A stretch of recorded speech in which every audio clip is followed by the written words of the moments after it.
So I'm reading a little bit from a book called Murmur, which is fucking around with the murder mystery genre.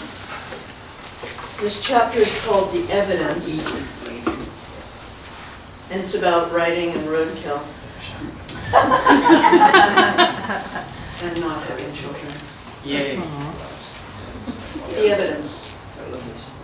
Seeps and wilts, all we have left of it, the beginning of a story, the road slick with gore, or that's the end of it. A character appears, summer. Beside the road, the various decaying remainders of some mistimed desire and fear. In the headlights, they stop there, so swerve. The essay, as if from some distance, or the middle of a story in motion, a murder mystery. Try to stay there. The wind of our passing in their fur ruffles their fur, so that for a moment they might appear to be moving. I like summer. The long, slow, open days. Who could trust her, our character? She doesn't really want to say what she's saying, so swerve. In the left lane, beside, though not yet quite passing, but I couldn't move over. I came upon too swiftly. It was night, and had to drive through the dismembered remains of a deer. I remember the scattered chunks of bloody flesh and the road slick with gore. Try to change the ending. Try to change the ending earlier. Windows open to the warm air, in which anything, so we tell ourselves, is still possible, as though they were merely sleeping there. That they are the evidence of our urge for speed is an essay, not a story, because unfair. The essay is always unfair. The narrative is their arrival and ours at the same place. It could almost be anywhere along the recognized trajectories, and the same time, which is always now. But what if a story refuses to bloom there, to recall, to reanimate the fragments left after, only at home in the mirror? Imagine her married. She straightens her shoulders. She straightens, as though someone might be watching her shoulders. We look at them like that and try to imagine what they were. Only at home in the mirror where I look tired. Maybe the story was one about, whether or not to enter a kind of agreement, a contract, dog or fox, cow or deer. The essay would be making the relationship too clear, even more clear. In summation, in summer, the ease with which the highway appears to lie over the landscape across which it travels like a heavy ribbon, no trace of the damage done to set it so gracefully there, unless where the road narrows to one lane suddenly, by the side of the road, the side of the metal claw dropping into the earth, or a truck groaning slowly away full of rocks, or the dull sheen on the heavy, dirt-smeared cylinder. Stop there. Proceed slowly, rolling the dust down flat into the future, packing it down into what can be traveled there. So she's a student? I don't know.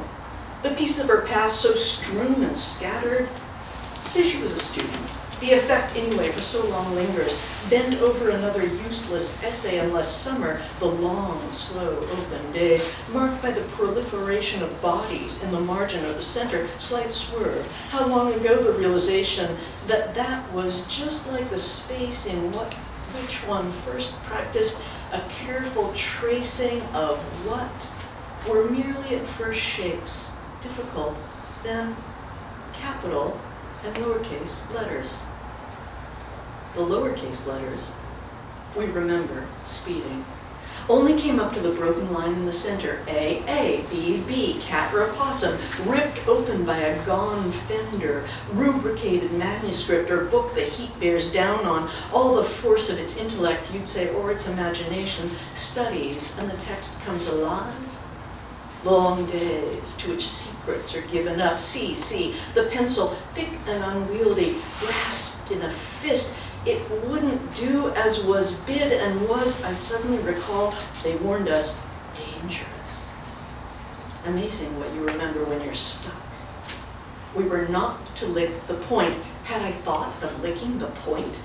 Our character as a little girl carries the freshly sharpened instrument loosely, point down, walking back to her seat, as though not sure it wouldn't bury itself by itself, where they told her it could lodge and do most harm.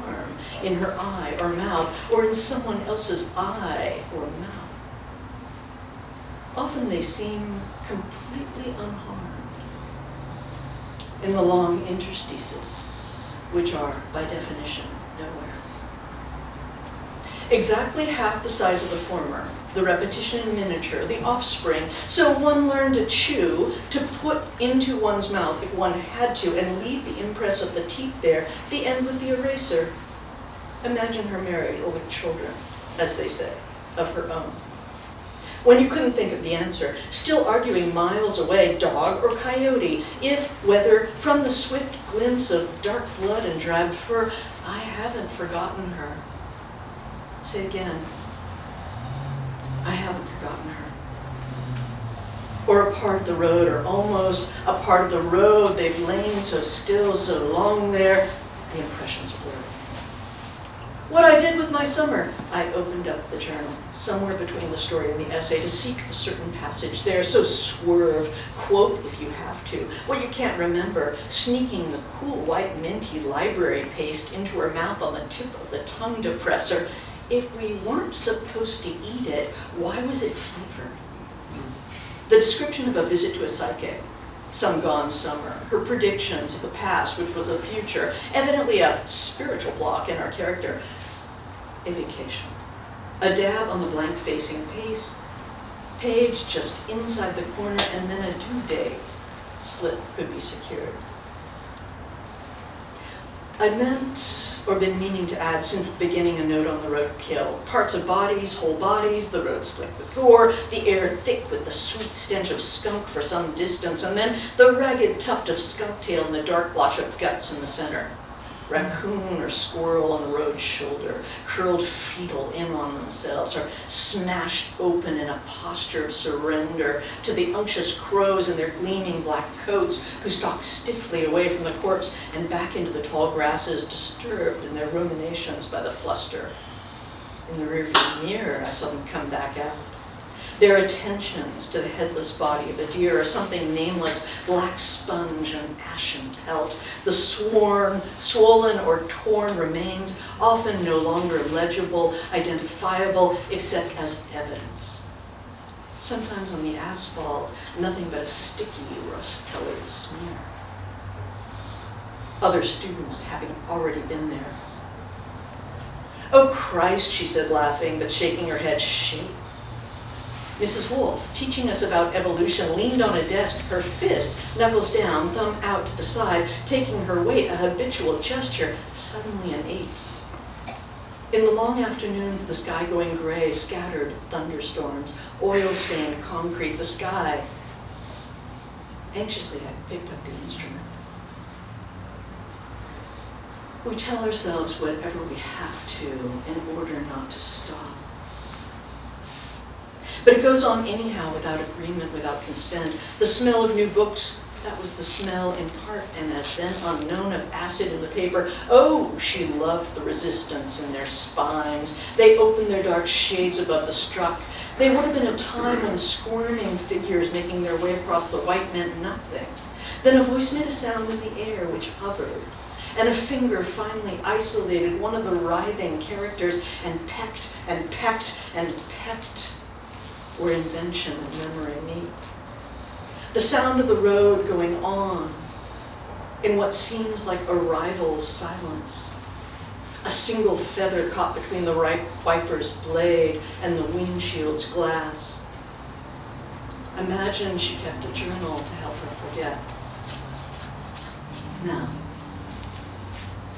And equally, on either side, the distances. The emptiness the event makes appear around itself. The wings of their own torn flesh, so change the ending. Earlier, legs open, the road slick, the sound of whatever it was, the vacuum they were using to suck a wet noise, the dismembered body out, the red bucket, the truth. I wrote for days, in fragments, the local anesthetic of what I didn't know. To arrive or find myself in the middle of this, so reverse, all we have left, a chill breeze through the long corridor, fluttered the edge of her paper dress, our character, exit after exit. I leaned my head back, eyes shut. In her hands, insisted on and unopened, volume 1 of the Remembrance. In a pause between movies, it was the night before. The VCR on rewind, the television off. He put his hand on my stomach and, leaning close to the invisible life we decided to end, began slowly to recite the alphabet.